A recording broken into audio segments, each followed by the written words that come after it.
Si cette histoire touche votre cœur, laissez un like et dites-moi en commentaire d'où vous m'écoutez. Abonnez-vous à la chaîne car j'ai beaucoup plus à partager avec vous. J'ai 66 ans, et aujourd'hui, alors que je regarde par la fenêtre de ma nouvelle maison, je peux enfin sourire. Mais il y a 6 mois, j'étais une femme brisée, trahie par la personne que j'aimais le plus au monde. Cette histoire commence par ce qui devait être un cadeau d'anniversaire magnifique, mais qui s'est révélé être le début de la découverte la plus douloureuse de ma vie. Avez-vous déjà ressenti cette intuition que quelque chose n'allait pas, même quand tout le monde autour de vous disait que tout était parfait?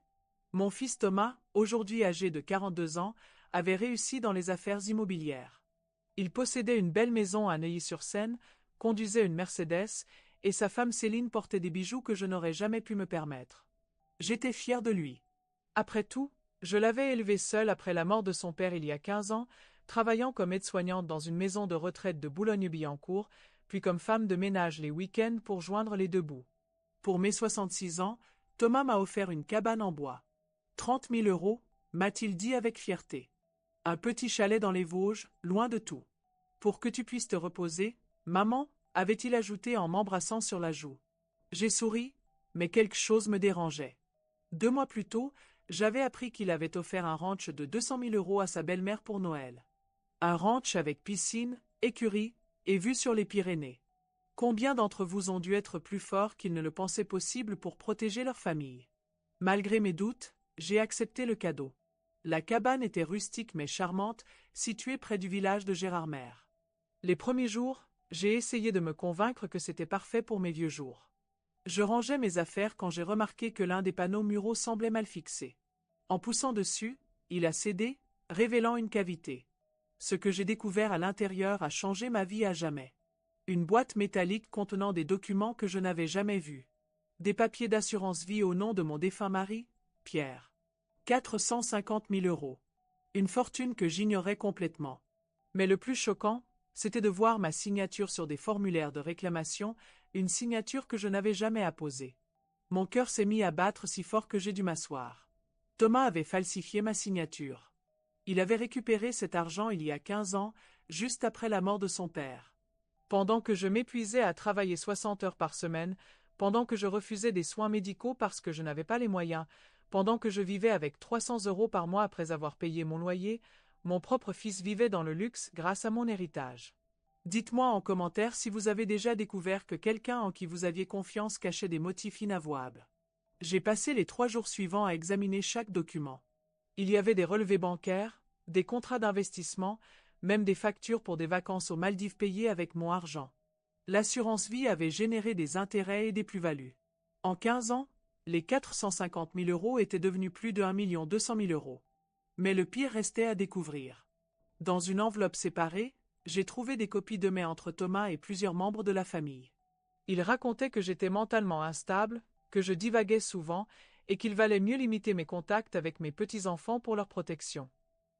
Il expliquait à sa femme pourquoi il ne pouvait pas me donner plus d'argent, elle le gaspillerait de toute façon, elle ne comprend rien aux finances. Petit est ce que vous pouvez imaginer la douleur de découvrir que votre enfant vous a non seulement volé, mais qu'il a aussi détruit votre réputation pour couvrir ses traces? Le lendemain, j'ai pris le premier train pour Paris. J'avais une mission. Thomas habitait toujours à Neuilly, dans cette belle maison que je croyais être le fruit de son travail acharné. Quand Céline m'a ouvert la porte, son sourire s'est figé en voyant mon expression. « Où est Thomas ?» ai-je demandé d'une voix que je ne reconnaissais pas moi-même. Il est descendu du premier étage, détendu, sûr de lui. « Maman, quelle surprise! Tu as aimé la cabane ?» J'ai posé la boîte sur leur table en marbre. « Explique-moi ça. » Son visage a changé instantanément. Céline a regardé les documents par-dessus mon épaule et est devenue livide. « Thomas, qu'est-ce que c'est que ça? » Ce n'est rien, chérie. Maman a des problèmes de mémoire, elle s'imagine des choses. Mais ce qu'il ne savait pas, c'est que je n'étais plus la femme qui s'excusait d'exister. Les preuves étaient là, noir sur blanc. 15 ans de mensonges, de manipulations, de vol pur et simple. Avez-vous déjà eu à prendre des décisions difficiles qui ont changé le destin de votre famille? Thomas, ai-je dit calmement, tu as 48 heures pour me rembourser intégralement, plus les intérêts, ou je porte plainte. Il a éclaté de rire. Tu n'oseras jamais. Et qui te croira? Une vieille femme contre un homme d'affaires respecté. On va voir. Le lendemain, j'étais chez Maître Dubois, un avocat spécialisé en droit pénal et civil, recommandé par l'Association de défense des personnes âgées de mon arrondissement. Après avoir étudié mon dossier pendant 2 heures, il était formel, j'avais un dossier en béton. Madame, c'est un cas classique de faux et usage de faux, de vol aggravé et d'escroquerie. Votre fils risque entre 5 et 10 ans de prison. Nous avons déposé plainte le jour même. Plainte civile pour récupérer mon argent, plainte pénale pour les délits commis. J'ai aussi contacté un détective privé pour rassembler plus de preuves sur la façon dont Thomas avait utilisé cet argent. Ce que nous avons découvert dépassait tout ce que j'imaginais. Thomas avait créé 3 sociétés offshore avec mon argent. Il possédait des biens immobiliers dans le sud de la France, un yacht amarré à Cannes, et même des parts dans plusieurs restaurants parisiens. Tout financé par l'héritage qu'il m'avait volé. Quand les premières convocations sont arrivées, Thomas a paniqué. Il a débarqué chez moi avec Céline et un homme en costume. Maman, voici le docteur Moreau, un psychiatre. Il va t'examiner pour ton bien. Mon bien? J'ai ri. Thomas, je ne suis plus la femme que tu manipulais. Sortez tous de chez moi. Tu ne comprends pas, maman. Si tu continues, tu vas détruire notre famille. Mes enfants ont besoin de leur père. Tes enfants auraient eu une grand-mère qui pouvait les gâter si tu ne m'avais pas volé ma vie. Mais Thomas ne s'est pas arrêté là. Il a essayé de faire jouer ses relations, de prouver que j'étais inapte. Il a même tenté de me faire interner en utilisant ses contacts dans le milieu médical. Heureusement, Maître Dubois avait anticipé ces manœuvres. Partagez vos histoires de membres de la famille qui sont devenus famille non par le sang, mais par choix et par amour quotidien. Le procès a eu lieu 6 mois plus tard. Thomas était accompagné d'une équipe de 3 avocats. Moi, j'avais Maître Dubois et la vérité. Le procureur a exposé les faits, 15 ans de vol systématique, de manipulation psychologique et de faux en écriture. Les preuves étaient accablantes.